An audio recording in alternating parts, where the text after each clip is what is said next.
Mi nombre es Olivera, un arquitecto de 32 años de Río de Janeiro. Sofía, mi novia, es diseñadora de interiores. Recién cumplió 30. Juntos hemos recorrido incontables naciones europeas, Nueva York, Dubái, Singapur. En cada lugar sentíamos que habíamos llegado al mundo moderno. Pero México, en nuestra mente, era sinónimo de caos vial, comida callejera cuestionable, con moscas revoloteando, gente amable pero lenta y un torbellino constante de noticias políticas tensas. Llegamos a Ciudad de México, CDMX, solo porque los vuelos eran baratos y planeábamos una escala de 2 noches antes de volar a París. El avión aterrizó a las 3 de la mañana. Yo todavía estaba medio dormido, pero en cuanto se abrieron las puertas, una ráfaga de aire cálido y denso me golpeó el rostro. Todo comenzó a contradecir mis suposiciones desde el primer paso. El pasillo del Aeropuerto Internacional de la Ciudad de México, AICM, era largo como un túnel hacia el futuro. El pulido piso de mármol reflejaba las luces blancas y suaves del techo, despertándome por completo. No había olor a tabaco, ni gritos, ni empujones. La gente formaba filas ordenadas, casi entrenadas. ¿Es este un aeropuerto u hotel 5 estrellas?, susurró Sofía. Me reí con condescendencia. Seguro es solo fachada. Por dentro debe ser tan caótico como Río. Pero cuanto más avanzábamos, más silencio encontrábamos. El oficial de inmigración revisó nuestros documentos, sonrió y habló en un inglés fluido. Bienvenidos a México. Que tengan una maravillosa estancia. Buen viaje. Dicho esto, hizo una ligera e inusual reverencia. Sofía y yo nos miramos. A las 3 de la mañana, un extraño nos mostraba tal respeto al pisar tierra. Cruzamos el control sin hacer fila. Nuestro equipaje fue el primero en aparecer. En el mostrador de información había un cartel escrito en portugués.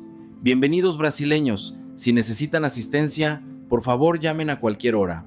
Debajo, un número de emergencia 24 séptimos. Me quedé paralizado. Sofía soltó una risita. Lucas, este no es el mundo que pensábamos. De camino al hotel, el taxi Toyota Avanza que habíamos reservado era flamante. El conductor, un hombre de mediana edad, con una sonrisa tan amplia que se le veían los dientes blancos, abrió la puerta y nos dio la bienvenida con una sonrisa. Dentro del coche había 2 botellas de agua fría y una toalla refrescante perfumada con azahar. Nos preguntó en un inglés pausado: ¿están cansados? Pongo música suave para que se relajen. Miré por la ventana. Los puentes elevados se alzaban majestuosos cortando la ciudad dormida. Las luces de los rascacielos se reflejaban en las aguas del río de la Piedad que corría paralelo. Todo era mucho más sereno de lo que esperábamos para una metrópolis de 20 millones de habitantes. Me giré y susurré a Sofía: siento que hemos aterrizado en el planeta equivocado.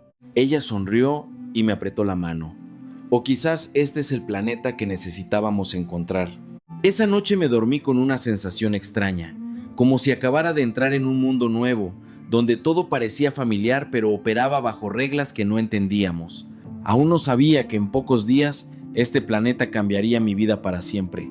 A la mañana siguiente, desperté en Ciudad de México con el canto de pájaros desconocidos desde el balcón del hotel.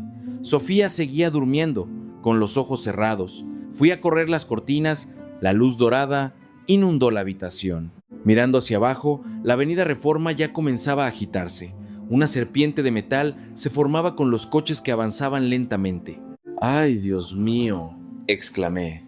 Sofía se despertó justo a tiempo. Se acercó a mí y suspiró. Esto es lo que temía, Lucas. Con este tráfico, seguro llegaremos tarde. Teníamos una reunión con nuestros clientes mexicanos, programada desde Brasil, para revisar el diseño de un complejo de condominios de lujo frente al bosque de Chapultepec. Debíamos estar en el sitio a las 9 de la mañana. Eran las Dlapan-Impatpulu. La camioneta del hotel acababa de llegar. El conductor, un hombre mayor con una sonrisa amplia, dijo: no se preocupen, señor Olivera, los llevaré allí a tiempo. Fruncí el ceño. ¿Con este tráfico? Él sonrió aún más. Hay tráfico, claro, pero conozco atajos. El vehículo se puso en marcha. Revisé mi reloj. La velocidad promedio no superaba los 15 km por hora. Las motocicletas se deslizaban como un enjambre de peces. El ruido de los claxones resonaba, una cacofonía constante. El olor a gasolina se mezclaba con el de los puestos de tamales, matutinos. Sofía comenzó a quejarse. Si estuviéramos en Río, ya estaríamos peleando. Yo asentí. Habíamos discutido incontables veces por el tráfico. Pero aquí nadie tocaba el claxon agresivamente, nadie gritaba insultos, nadie hacía gestos groseros. La gente simplemente aceptaba, sonreía y avanzaba centímetro a centímetro. 20 minutos después, no habíamos avanzado mucho.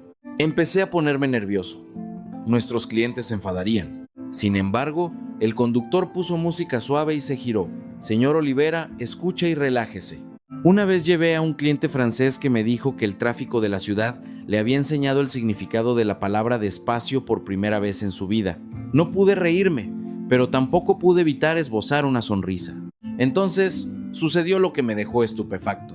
Una ambulancia blanca encendió su sirena detrás de nosotros. El sonido agudo resonó. En un instante, todos los coches, sin necesidad de señales ni de policías, se apartaron hacia el carril de servicio.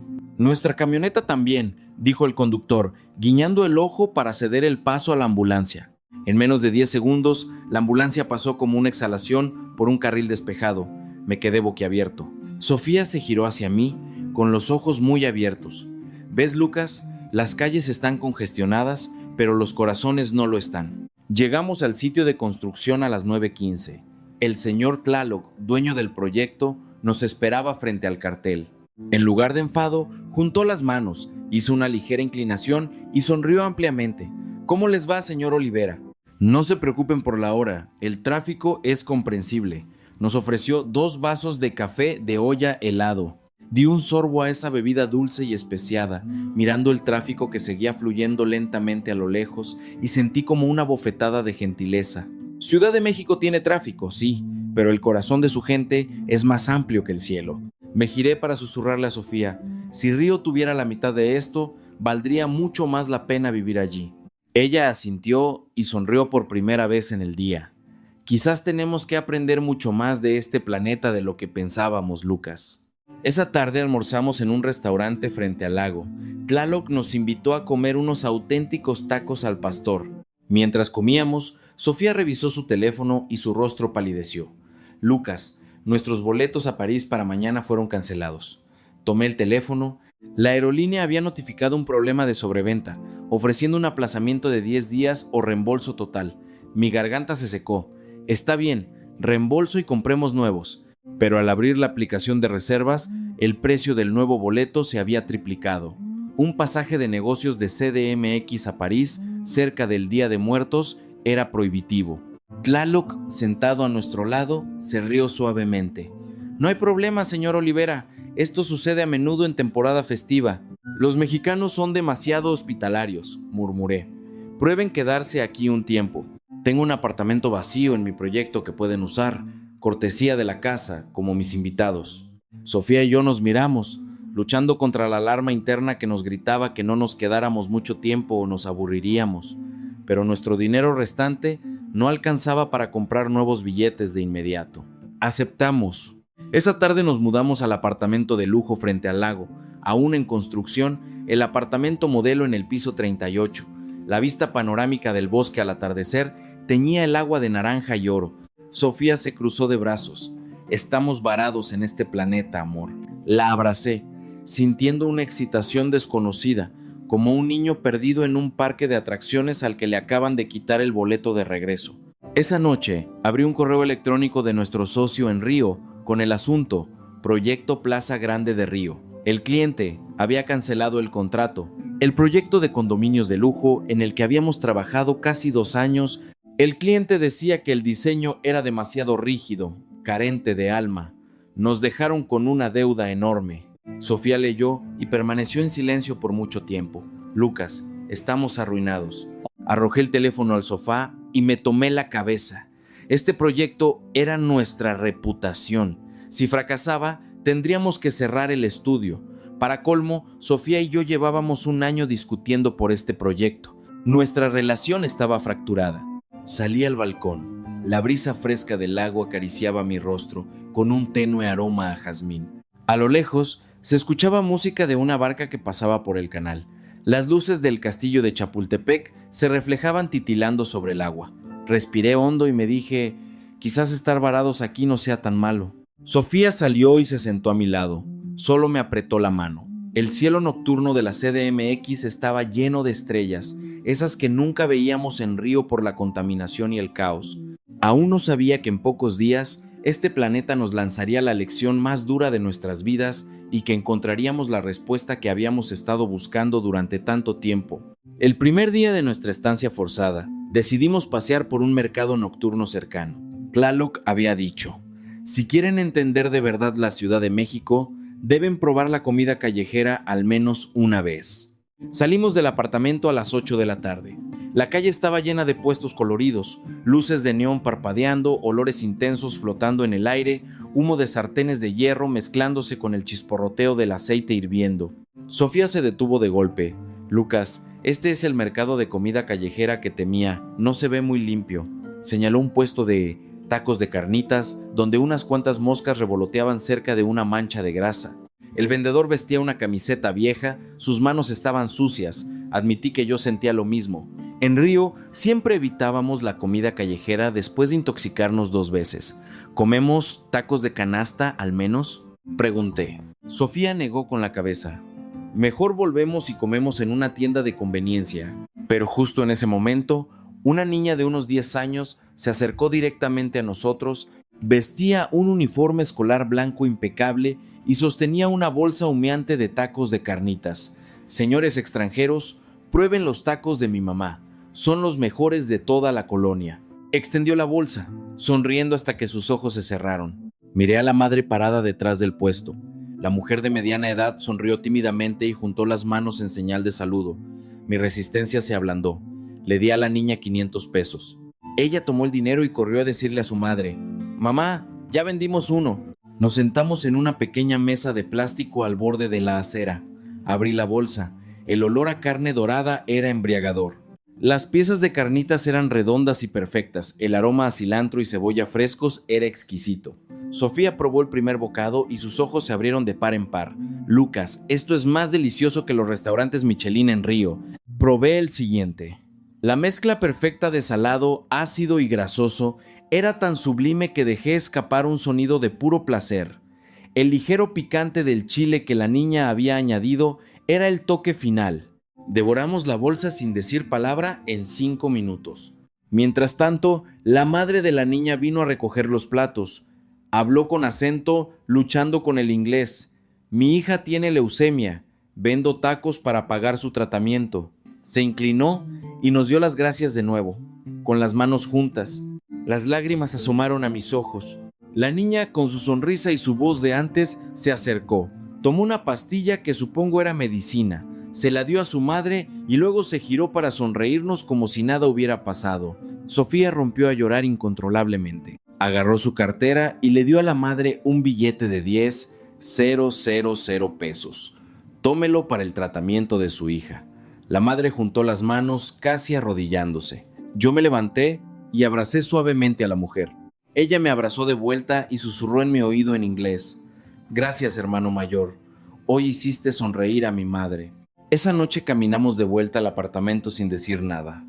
Durante mucho tiempo, Sofía lloró en silencio todo el camino. Abracé sus hombros.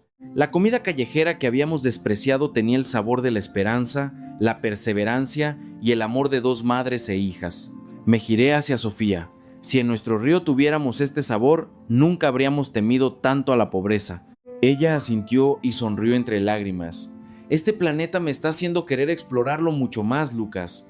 A la mañana siguiente, nuestro cliente, el señor Tlaloc, nos citó para visitar el Templo Mayor. «Si quieren entender la arquitectura mexicana, tienen que venir aquí», dijo sonriendo. Yo sonreí sarcásticamente. Habíamos venido a buscar ideas para condominios modernos, no a visitar ruinas antiguas. Pero cuando el coche se detuvo frente a la entrada a las 7 de la mañana, me quedé boquiabierto. La torre latinoamericana, usando un hito moderno y emblemático como análogo al Cuevancac, se alzaba, reflejando la luz del amanecer. La luz temprana iluminaba los ladrillos y el metal cuidadosamente dispuestos, brillando como millones de joyas dispersando la luz. Con cada paso que daba, me sentía más y más pequeño. Sofía me apretó la mano. «¿De cuándo es esto, Lucas?». Tlaloc respondió: Se construyó hace décadas, pero se mantiene más majestuosa que muchos proyectos nuevos, ¿no cree? Puse mi mano sobre el muro que mostraba la pátina del tiempo, sintiendo la vibración en mi interior. El arquitecto en mí se agitó. Toda la estructura era milagrosamente equilibrada, con líneas que se integraban con el viento y el sol. Me detuve en el segundo nivel, mirando hacia el canal de agua que fluía tranquilamente. Unos barcos cortaban la imagen reflejada de la torre. La escena me hizo llorar sin darme cuenta. Sofía, nuestro proyecto en Río, el por Plaza Grande, era demasiado rígido, ¿verdad? Ella asintió.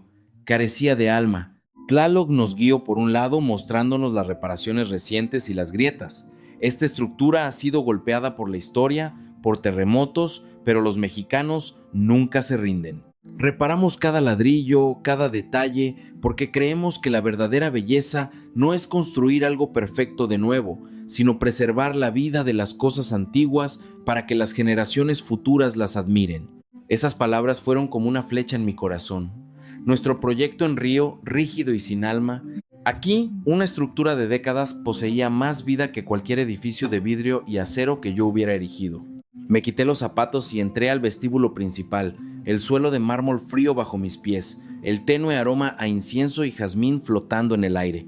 La estatua imponente de Quetzalcóatl, como figura central de respeto, presidía el centro, bañada por la luz que entraba por las ventanas.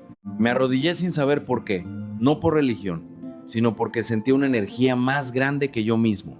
Sofía se sentó a mi lado, con lágrimas rodando por sus mejillas. Lucas, hemos olvidado que la verdadera arquitectura debe hacer que la gente se sienta pequeña, pero de una manera positiva, no aplastada. Bajé la cabeza hacia el suelo y susurré.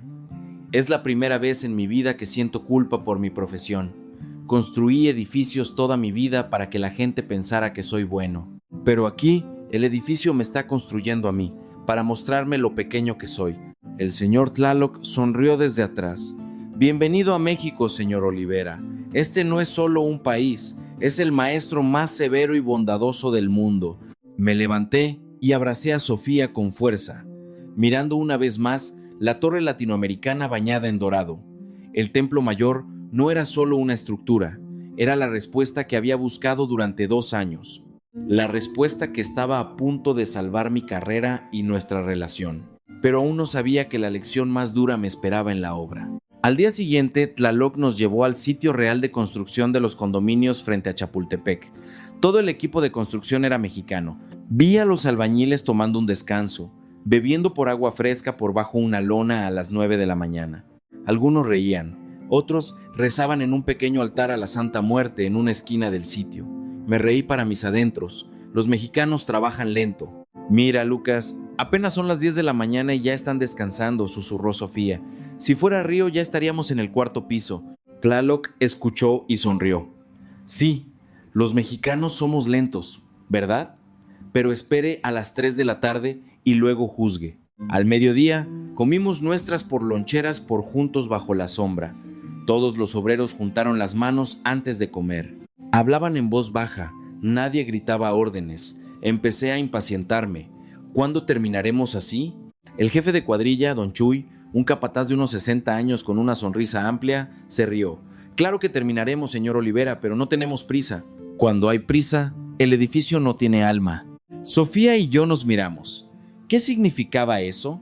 A las 3 de la tarde, con el calor a 38 grados Celsius, pensé que todos estarían agotados, pero lo que sucedió me dejó con la boca abierta. Todos los trabajadores se levantaron simultáneamente, sin órdenes, sin silbatos. Comenzaron a trabajar de nuevo, en silencio, pero con una velocidad y precisión asombrosas. Uno acarreaba varillas, otro vertía concreto, otro medía, todo fluía como si estuvieran coreografiados. Fui a preguntar a don Chuy por qué solo se ponían serios a las 3 p.m. Él sonrió. El cuerpo humano se cansa con el calor extremo y comete errores. Por la mañana, descansamos para mantener la frescura. Por la tarde, cuando el cuerpo está listo, trabajamos al máximo. Así el edificio queda recto y no hay que corregir después. Aún no lo entendía. Hasta que a las 4 de la tarde, una tormenta tropical inesperada cayó sobre nosotros. Una lluvia torrencial que casi impedía ver algo. Los obreros de Río seguramente habrían abandonado y corrido a casa. Pero aquí, Todos corrieron a cubrir los materiales, asegurando el andamiaje. Don Chuy gritó suavemente: «Despacio, muchachos, con cuidado de no resbalar». 10 minutos después, todo estaba a salvo. Se sentaron bajo el toldo, bebiendo agua, charlando y riendo. Sigue lloviendo, pero nadie se queja. Me quedé bajo la lluvia viendo la escena y me sentí increíblemente estúpido. En Río, trabajábamos rápido por la mañana para escapar del calor, pero por la tarde todos estaban exhaustos. Los errores se acumulaban, desperdiciando millones en correcciones. Aquí eran perezosos por la mañana, pero trabajaban cuando su cuerpo estaba dispuesto, y lo más importante, se preocupaban unos por otros más que por la velocidad. Me acerqué a Don Chuy, junté las manos e hice una reverencia, por primera vez en mi vida. «Tío, entiendo. Gracias por enseñarme que algunas formas de pereza son sabiduría». Don Chuy se rió conmovido y me dio una palmadita en el hombro. «Los mexicanos no somos los mejores del mundo, hijo, pero sabemos vivir en armonía con la naturaleza y contentos con los demás. Un edificio construido con alegría dura más que uno construido con prisa». Esa noche Sofía y yo nos sentamos en el balcón. La lluvia seguía cayendo suavemente. La abracé y susurré: «Sofía, si llevamos esta mentalidad a Río, el proyecto por Plaza Grande no se habría desmoronado así». Ella asintió, con lágrimas en los ojos. «Te presioné demasiado, pero olvidé que quienes trabajan conmigo también son humanos». Miré las luces del castillo de Chapultepec reflejándose en la cortina de lluvia y sentí que este planeta estaba desmantelando los muros que había construido en mi corazón. Pero el muro final estaba a punto de caer de una manera que nunca esperé. Esa noche, la lluvia fue tan intensa que todo el proyecto perdió la electricidad. Sofía y yo nos sentamos en la oscuridad, solo iluminados por la tenue luz de una vela que venía de un restaurante vecino en el piso inferior. Mi teléfono vibró sin parar. Correo de nuestro socio, urgente. El cliente los demandaba por $12 millones de reales. Lo abrí y mi cuerpo se tensó. El proyecto por Plaza Grande había sido demandado por incumplimiento de contrato y retrasos. El socio decía que si no teníamos una solución en 72 horas, nuestro estudio cerraría. Arrojé el teléfono al suelo y me senté, abrazándome la cabeza. Sofía lloraba. «Estamos acabados, Lucas. Todo lo que construimos se perdió». Me levanté y caminé por la habitación oscura. El sonido de la lluvia golpeando el techo era como un martillo en mi cabeza. «Tenemos que volver a Río mañana mismo, resolver esto nosotros». Pero no teníamos boletos y solo quedaban menos de 10,000 reales en la cuenta. Me desplomé en el suelo, llorando por primera vez en 10 años. Entonces, un suave golpe en la puerta. Toc, toc. El señor Tlaloc estaba allí con una canasta de comida y velas. Detrás de él, Don Chuy y otros 4 obreros sonreían bajo sus paraguas. Escuchamos el llanto desde abajo y vinimos a ver. Me quedé mudo. Sofía se apresuró a secarse las lágrimas. Tlaloc entró, se sentó a mi lado sin preguntar y preguntó suavemente: «¿Qué sucede?». Les conté todo. El proyecto hundido, la demanda, la falta de dinero, el estudio que colapsaba. Al terminar, bajé la cabeza, incapaz de mirar a nadie. La habitación quedó en silencio, solo se escuchaba la lluvia. Entonces Don Chuy habló. «Yo construí la casa para mi hija. Se terminó un día y al día siguiente murió en un accidente. Las casas construidas con prisa no son duraderas, muchacho». Los demás obreros asintieron. Tlaloc abrió su laptop, que estaba ligeramente mojada. «Señor Olivera, ya vio el templo mayor, ¿verdad? Mañana por la mañana lo llevaré a conocer a alguien que pueda ayudarle». Lo miré sin entender. «¿Quién, señor?». Él sonrió. «Un arquitecto mexicano. Ayudó a un proyecto que yo creía perdido. Fue demandado 3 veces, pero ganó cada vez. Porque él no arregló el edificio, arregló el corazón del edificio». Esa noche, el grupo de obreros mexicanos se sentó a comer con nosotros en la oscuridad. Abrieron por tacos de guisado, tostadas, quesadillas por su y bebieron por cerveza Modelo. Nos contaron sus historias. Uno había estado en prisión por deudas, otro tenía un hijo discapacitado, pero todos podían sonreír. Don Chuy levantó su botella de cerveza. «En México tenemos una frase: ya ni modo, no sufriremos solos. Ya ni modo, no nos apresuraremos, no olvidaremos a quienes están a nuestro lado». Levanté mi botella para chocarla, mis lágrimas se mezclaron con la cerveza. Sofía me abrazó, llorando y riendo a la vez. La lluvia caía fuerte, pero la habitación oscura se sintió la más cálida de mi vida. A la mañana siguiente, Tlaloc nos llevó a conocer al arquitecto veterano maestro Carlos Sánchez, de 68 años. Una vez fue demandado hasta el punto de casi suicidarse, pero regresó para construir las iglesias y proyectos más bellos del país. Nos esperaba en una cabaña rústica junto al lago, con el templo mayor alzándose detrás de él. Su primera frase me hizo caer de rodillas otra vez. La casa puede caer, pero la persona que cayó debe poder levantarse. ¿Quieres arreglar el edificio o quieres arreglar tu vida? Me eché a llorar. Sofía me abrazó fuerte. En la noche pensábamos que todo había terminado. Este grupo de mexicanos nos había reencendido la llama de la vida. Esa mañana, Sofía y yo nos sentamos frente al maestro Carlos en la vieja cabaña de madera. El viento del lago soplaba fresco. Solo se escuchaba el chapoteo del agua y el vuelo de alguna garza. El maestro Carlos encendió 3 varitas de copal, las clavó en un cuenco de arena y miró directamente a mis ojos. Lucas, ¿para qué construyes casas? Me quedé paralizado. Una pregunta simple a la que no podía responder de inmediato. Por la reputación, por el dinero, para que los clientes me honren, maestro. Él sonrió levemente y señaló hacia el templo mayor. Este templo se completó hace más de 500 años. Nadie sabe el nombre del arquitecto, pero la gente sigue viniendo a venerarlo porque construyó para dar, no para recibir. Bajé la cabeza. Sofía me apretó la mano. Toma una hoja blanca y un lápiz, me dijo. Redibuja tu proyecto, él por Plaza Grande de Río. Pero esta vez, dibuja sin pensar en ti mismo, solo en tomar un poco. Mis manos temblaban tanto que no podía sostener el lápiz. Puso su mano sobre mi hombro suavemente. En México tenemos la palabra corazón. Construyes con corazón y el edificio te cuidará. Construyes con avaricia y el edificio te devorará. Luego contó su historia. Construyó un lujoso Port Resort en Acapulco. El cliente exigía terminar antes de Navidad. Ordenó a los obreros trabajar 16 horas diarias. Al final, el andamio colapsó y 3 trabajadores murieron. Fue demandado, insultado, casi se suicidó. Esa noche vino a sentarse justo aquí, señaló el piso de madera de la cabaña y el sacerdote del templo le preguntó: ¿para quién construyes, hijo? No supe responder. El maestro le dijo: si no puedes responder, no construyas más. Al escuchar esto, las lágrimas corrieron sin control. Sofía me abrazó tan fuerte que su cuerpo temblaba. Él tomó su viejo teléfono y mostró la foto de un proyecto posterior. Una escuela en el campo, construida con madera vieja y ladrillos de adobe.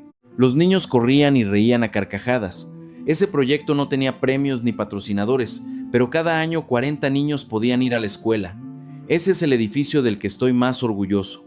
Me arrodillé ante el maestro. Le pido perdón, maestro, lo entiendo. He pasado mi vida construyendo para que la gente piense que soy bueno, pero nunca pregunté si ese edificio haría felices a quienes lo habitan. Me levantó y me abrazó como un padre a su hijo. Vuelve a Río y reconstruye, pero esta vez construye por las personas que amas y por las que has conocido. Esa noche, Sofía y yo nos sentamos junto al lago hasta tarde. Tiré los viejos planos del por Plaza Grande por al agua y comencé a dibujar de nuevo en el papel que él me había dado. Esta vez no había rascacielos de cristal, había un jardín en la azotea y 3 pisos. La planta baja era abierta para dejar pasar la brisa. Había espacio para que los niños jugaran y los ancianos descansaran. Había un gran árbol antiguo cuyas raíces anclarían el edificio a la tierra madre. Sofía miró el plano y lloró. Lucas, este es el edificio que debimos construir desde el principio. La abracé, mirando la torre latinoamericana iluminada de noche, su reflejo estirándose sobre el agua. Le susurré: gracias a ti por hacernos colapsar para poder reconstruir correctamente. Esa noche fue cuando realmente renací. No en un hospital, sino en esa vieja cabaña de madera junto al lago, bajo la guía de los mexicanos a quienes una vez miré con desdén. 3 días pasaron volando. Sofía y yo no dormimos. Redibujamos el diseño día y noche. El maestro Carlos, Don Chuy, el señor Tlaloc y todo el equipo de obreros se turnaron para sentarse a nuestro lado. Algunos traían té y por pan dulce por mexicano. Otros solo observaban en silencio y sonreían. Nadie daba órdenes, nadie se quejaba del trabajo, solo se oía la frase: despacio muchacho, ya casi terminamos. Al 4.º día, envié el nuevo diseño a nuestro socio en Río. El nombre del proyecto se cambió de por Plaza Grande por a Casa Armonía. Jardín en la azotea, 3 pisos. Planta abierta para la brisa marina. Espacio para niños con capacidades diferentes. Rampas para sillas de ruedas. Y un gran árbol cuyas raíces anclarían el edificio a la tierra madre. No solo pilotes de concreto. 2 horas después, sonó el teléfono. El socio lloraba al otro lado. Lucas, los clientes vieron el nuevo plano y también están llorando. Dicen que es el edificio que siempre soñaron, no solo un condominio, sino un verdadero hogar. Retiraron la demanda y aumentaron el presupuesto en un 20% para que lo hagamos exactamente como lo diseñaron. Dejé caer el teléfono y me desplomé. Sofía corrió a abrazarme. Lloramos juntos. Por primera vez fueron lágrimas de felicidad. El maestro Carlos estaba a un lado, sonriendo. ¿Ves, hijo? La grandeza nunca se mide por la altura del edificio, sino por la profundidad del corazón que se le pone. Le pregunté con voz temblorosa, ¿por qué son tan bondadosos los mexicanos, maestro? Se sentó a mi lado, mirando las tranquilas aguas del lago. Porque hemos sido pobres, hemos colapsado, hemos sido pisoteados muchas veces, pero cada vez que caímos, alguien nos tendió la mano. Aprendimos que tender la mano a otros no es perder, sino acumular bondad para nosotros mismos, en previsión de los días en que volvamos a caer. Y dijo algo que nunca olvidaré. La grandeza del ser humano no reside en construir el edificio más alto, sino en construir un corazón lo suficientemente amplio para que otros entren, sin importar su origen, religión o raza. Si nuestro corazón es amplio, el mundo también lo será. Bajé la cabeza en agradecimiento. Sofía hizo lo mismo. Todo el equipo de obreros aplaudió suavemente. Nadie se atribuyó mérito. Todos solo sonrieron y juntaron las manos en saludo. Esa noche organizamos una pequeña fiesta junto al lago con tacos de guisado, quesadillas y cerveza. Don Chuy levantó su botella por la amistad nacida de la ruina. Levanté la mía. Mis lágrimas cayeron de nuevo. Gracias a México, la tierra que nos enseñó que la verdadera grandeza no es tener más que nadie, sino dar más. Todos brindamos, las risas resonando bajo las luces del castillo de Chapultepec. Había entendido. México no era solo un planeta nuevo, era el planeta que enseñaba a toda persona que todos venimos de la misma estrella y que el amor, la bondad y el dar son la verdadera fuerza de gravedad del universo. Un año pasó rápido. El proyecto Casa Armonía fue inaugurado. En la apertura, los clientes que nos habían demandado lloraban en el jardín de la azotea. Los niños jugaban, los ancianos sonreían en sus sillas de ruedas. Un reportero me preguntó, ¿cuál fue la inspiración para este proyecto, señor? Junté las manos, hice una reverencia y respondí en portugués mezclado con español. México, el país que me enseñó que el mejor edificio no es el más alto, sino el que hace que las personas en su interior se sientan vistas. Sofía y yo decidimos abrir nuestro nuevo estudio en CDMX, Harmony Studio México-Brasil. Solo aceptamos proyectos que dan más de lo que reciben. Escuelas en barrios marginados, centros de conservación forestal, hospitales con arquitectura abierta. Cada año regresamos a Río solo 2 meses y pasamos 10 meses en México. Nuestro hogar ahora tiene 2 sedes. Río es la raíz, Ciudad de México son las alas. El año pasado celebramos una pequeña boda junto al lago, cerca del castillo. El maestro Carlos fue testigo. Don Chuy fue el oficiante. Sofía vestía un hermoso traje de tehuana y yo un por guayabera. Los invitados incluían mexicanos y brasileños. Hicimos nuestros votos ante la deidad y el lago, prometiendo usar el resto de nuestras vidas para construir cosas que hicieran sonreír a los demás. Esa noche, después de la fiesta, Sofía y yo caminamos de regreso a la cabaña de madera donde yo había colapsado y llorado. Ahora la cabaña estaba restaurada. Había una pequeña placa, construido por Lucas y Sofía, en conmemoración de nuestro renacimiento. Abracé a Sofía y miré la torre iluminada. ¿Recuerdas el día que aterrizamos en el planeta equivocado? Ella sonrió. Sí, y estoy más feliz de que haya sido el equivocado. Junté las manos en mi corazón y di una reverencia mental. Gracias, México. Gracias por las cancelaciones de vuelo que nos obligaron a quedarnos. Gracias por el tráfico que abrió nuestros corazones. Gracias por la comida callejera que nos enseñó el sabor de la esperanza. Gracias al Templo Mayor por enseñarnos que la grandeza no necesita ser alta. Gracias a todos los mexicanos que nos tendieron la mano cuando caímos. Y gracias a este planeta, no solo por ser nuevo, sino por ser nuestro segundo hogar, Si hoy estás cansado, si has colapsado o estás perdido, intenta venir aquí una vez. Ven a México y verás que quizás estar perdido es en realidad el viaje hacia tu verdadero destino. Adiós y gracias por leer toda esta historia.